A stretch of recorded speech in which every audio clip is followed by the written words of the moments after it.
To say that Burning Abyss are in an awkward spot right now would probably be an understatement. The Link summoning rules themselves don't hurt this deck too much.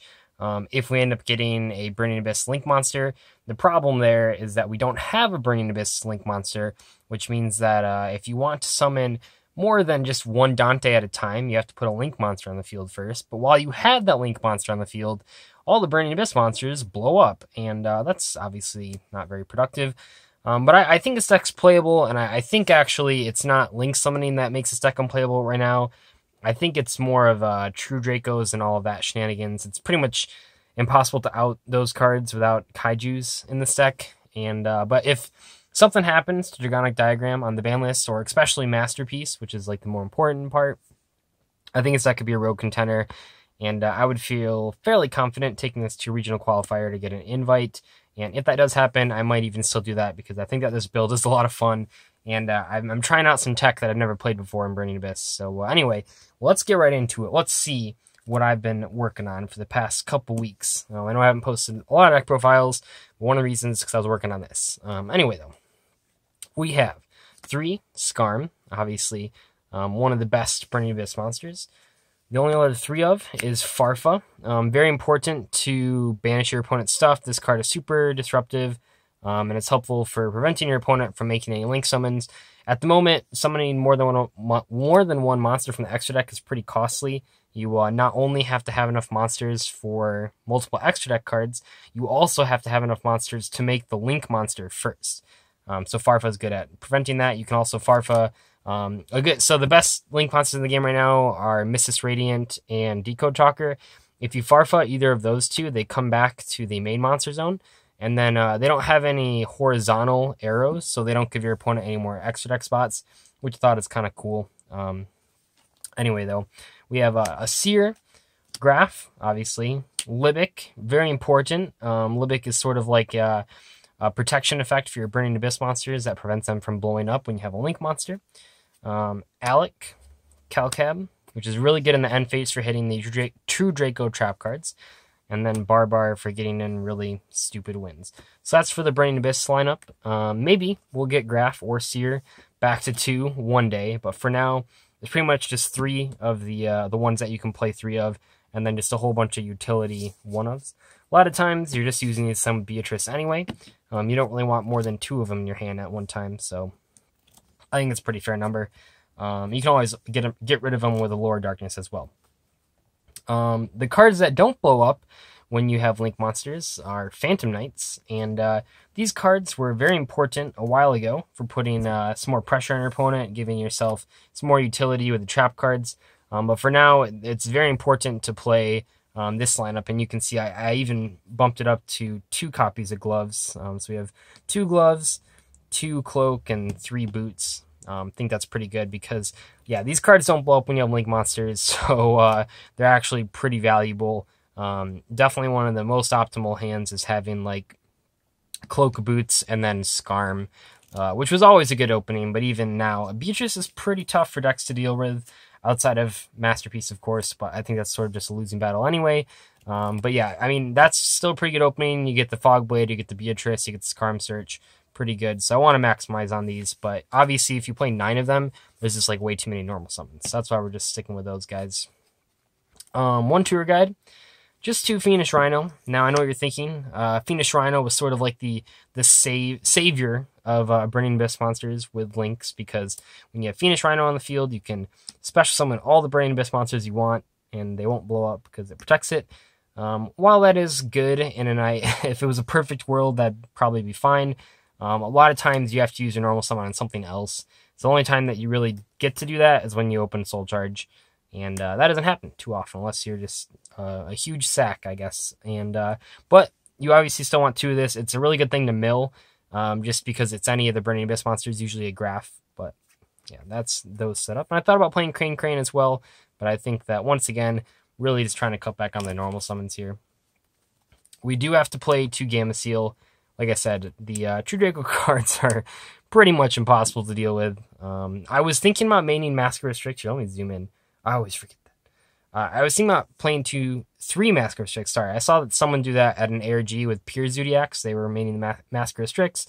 And I think that might even be not a terrible idea depending on what tournament you go to, because not only does it stop the True Draco Tribute summons, it also stops your opponent from kaijuing your Beatrice. Now, the problem with it is that if they open Dragonic Diagram and then any of the back row, or any of the spell cards, they can just pop the Master Restrict. Otherwise, if they open Trident, they can just pop the Master Restrict. And it's really bad going second. So Gamma Seal it is. Not as good going first, but it's definitely a blowout going second. For the hand traps, we are playing 2 Ash Blossom, 1 Maxi. I think it's pretty standard. Don't really feel the need to play 3 Ash Blossom. I don't really want to main Ghost Ogre either. Not a lot that we want to hit. So yeah, it's pretty good. If you are side decking though with this deck, I would definitely, and sort of in regards to the Gamma Seals here, if you're going second, I would add more hand traps. And if you're going first, I'd probably take out the Gamma Seals and side in Master Restricts. If you want a quick tip there. That's it for the monsters. Quite a lot of them, but one of the ways we can get rid of them if we draw too many is Allure of Darkness. Now this card's kind of risky with Ash Blossom going around. It could just be a straight -1, and that kind of sucks, but this card is too good to pass up on. And a lot of times your opponent just won't Ash Blossom this because they'll actually be waiting for Pot of Desires, which is fine. But that's why I'm playing 2 Pot of Desires, because this card will get Ash Blossomed every single time. They might Ash Blossom the Tour Guide. They probably won't Ash Blossom the Allure of Darkness. And I think most competitive players right now are just waiting until they see Pot of Desires, because that's just really it's not broken, but it's definitely really powerful. And so it's just a 5 draw spells for now. The deck is more than 45 cards, or more than, well, it is, I think it's 45, maybe 44. More than 40 though, so definitely you can resolve 2 Desires. I'd say you're not really trying to. It's definitely not the goal. And one's going to get Ash Blossoms anyway. We are playing 2 Twin Twisters. There's like some other cards you can play. The Heavy Storm Duster, is that the card? The new trap card is pretty good, but I really hate drawing that going second. And we already have some trap cards in here that you'll see in a sec. But I like Twin Twisters because you can just draw it going second and pop a whole bunch of back row. And it triggers all the Burning Abyss effects, which is pretty neat. Oh, and Cosmic Cyclone is cool too, and I definitely side deck it. But it's kind of not super relevant against anything besides the Draco, because it only hits 1 back row. A lot of times I want to blow up all the back row, not just one, so it's whatever. The Saki one-ofs, Rhoda, I don't know if Rhoda's that Saki, but Foolish and Soul Charge, definitely when you see those cards, especially if you see both of them, you are pretty set to just do whatever you want, basically. So those are good. And the Rhoda is good for fixing hands, because like I said, the Phantom Knights are definitely very important. At the very least, you can just Rhoda, add a Phantom Knight, and then banish it for Allure of Darkness. Now for the trap cards, the least interesting part is that we have 3 Fogblade. No wing, no sword, none of that stuff. And I think it's just pretty standard. It's good for negating things. Not super great right now, but definitely the best thing to search off of boots. Now, the cool part, and I don't think a lot of people are doing this, but I've kind of gone back to the new Challengers cards. So we are playing 3 Fire Lake and 2, whatever this card, the Traveler and the Burning Abyss. So if you don't know what these cards do, maybe you haven't been playing that long, and it's been a while since these have popped up in Burning Abyss decks. Fire Lake is just an Icarus attack on steroids, although to be fair, if you don't know what Fire Lake does, you probably also don't know what Icarus attack does. Basically, you just get rid of 2 of your Burning Abyss guys to pop 3 of your opponent's cards. That's just incredible. And I mean, that's especially when you're like triggering the effects. But the really broken part is when you draw Fire Lake and you have the Traveler Trap card, because the Traveler Trap card just revives a bunch of Burning Abyss monsters from your graveyard. And oh man, it's just this combo is way too good. And the important part here is that the Dantes that you bring back with the trap card don't count as someone from the extra deck, so they just go to your main monster zone, and that's just like really good. So this is sort of how you blow your opponent out of the water. Rather play 3 Fire Lakes than 3 of this, because this one's once per turn. But yeah, I like this a lot. And especially if you go first, even if you just open Fire Lake, it's good. Even if you just open this, it's not great, but it's still playable because it still revives your guys. But if you draw both of them, you are like golden. So like the broken hand in this deck would be like drawing these 2 and then 2 Phantom Knights, 1 being the boots, and then like a Skarm. That's just so much advantage, and you can definitely just grind people out of the game. So I like this card a lot. Last card, Pale Order. This card's really stupid. It was like, When I saw the new effect back when it first got errata, and it's gonna sound silly now, just because everyone's like playing it, but back when it first got errated, I was like, I don't think it's that good because you can't pop it. But little did I realize it actually just doesn't matter. This card's really stupid. I hope it gets banned even with the errata, which is weird. It's like the first card that I think deserves to be banned post errata, but that's the last card in the deck. For the extra deck, we have 3 Dante. Definitely want to go through these guys just because they float and you bring back with Seer. Pretty useful card. I think you all know that by now. 1 Beatrice. She's at 1. It's whatever. Definitely really powerful, especially now that the game is a little bit harder to spam extra deck monsters, and extra deck monsters were the biggest counter to this in general.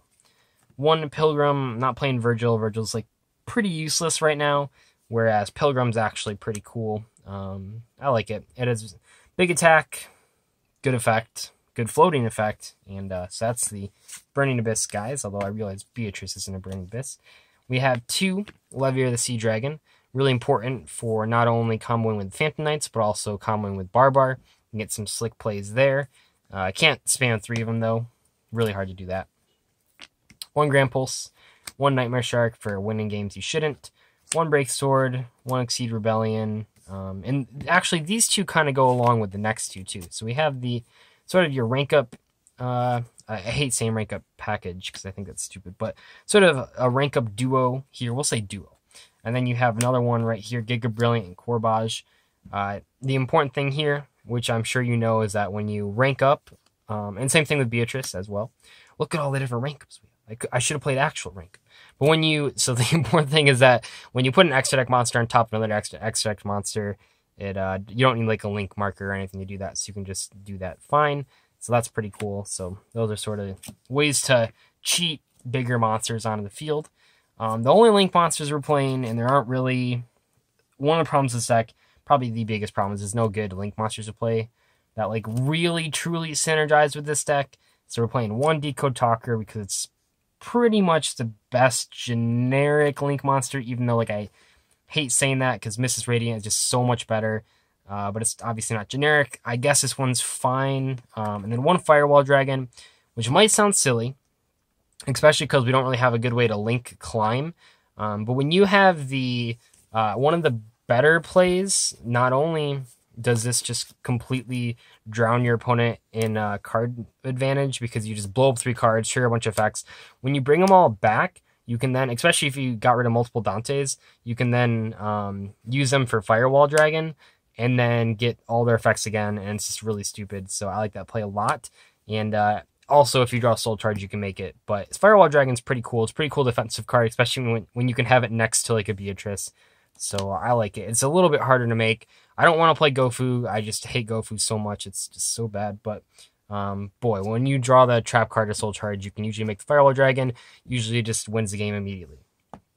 And yeah, that's actually it. Not super crazy here. Just some old text that people might have forgotten about.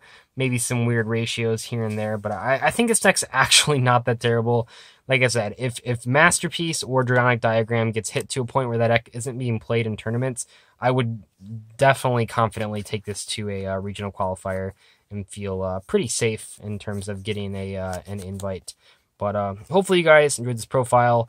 I think it's pretty solid. I was testing it for a couple weeks now, and I was happy to show it off. So and also I love Burning Abyss and I love Phantom Knights, so I'm trying to use them, even though it seems that the game is just imploding on top of them. But anyway, I'll see you guys later. Bye.